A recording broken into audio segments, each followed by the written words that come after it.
এক ব্যক্তি বলকের বাদশাহ হযরতে ইব্রাহিম বিন আদহাম রহমাতুল্লাহ আলাইহির সাথে তর্কে লিপ্ত হলো যে বরকত বলতে কিছু নেই। ইব্রাহিম বিন আদহাম রহমাতুল্লাহ আলাইহি লোকটিকে বললেন, তুমি কি ছাগল এবং কুকুর দেখেছো? লোকটি বলল, হ্যাঁ, অবশ্যই ছাগল এবং কুকুর দেখেছি। বলকের বাদশাহ হযরত ইব্রাহিম বিন আদহাম রহমাতুল্লাহ আলাইহি লোকটিকে আবার জিজ্ঞাসা করলেন, কুকুর এবং ছাগলের মধ্যে কে বেশি বাচ্চা দেয়? লোকটি বলল, কুকুর বেশি বাচ্চা দেয়। হযরত ইব্রাহিম বিন আদহাম রহমাতুল্লাহ আলাইহি লোকটিকে আবার জিজ্ঞাসা করলেন, তাহলে তুমি ছাগল বেশি দেখতে পাও না কুকুর বেশি দেখতে পাও? লোকটি বলল, আমি ছাগলকে বেশি দেখতে পাই। হযরত ইব্রাহিম বিন আদহাম রহমাতুল্লাহ আলাইহি বললেন, ছাগল জবাহ করা হয়, এরপরও ছাগল বেশি দেখা যায়, কমে না, এটা কি বরকত নয়?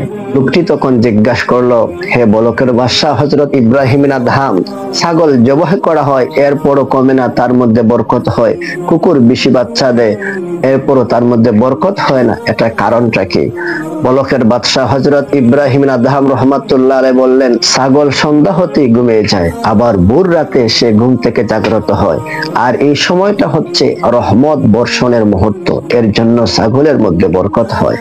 আর কুকুর সারা রাত জাগ্রত থাকে, ভোর হওয়ার সময় সে ঘুমিয়ে যায়, তাই তো সে বরকত থেকে বঞ্চিত হয়। সম্মানিত দ্বীন ইসলামী ভাই এবং বোনেরা, আল্লাহর নবী সাল্লাল্লাহু আলাইহি সাল্লামের মিঠে মিঠে পেয়ারাময় মুবারকময় সুন্নত হচ্ছে এশার নামাজের পরপরই তাড়াতাড়ি ঘুমিয়ে যাওয়া, আবার ঘুম থেকে তাড়াতাড়ি জাগ্রত হওয়া। আমরা যদি এভাবে নিয়মতান্ত্রিকতাভাবে নবী করিম সাল্লাল্লাহু আলাইহি সাল্লামের সুন্নত মোতাবেক জীবনকে পরিচালনা করি, তাহলে আমাদের রুজি রোজগারে উপার্জনের মধ্যে বরকত হবে, বিভিন্ন ধরনের রোগ ব্যাধি থেকে আল্লাহ পাক আমাদেরকে নিরাপদ হেফাজতে রাখবেন।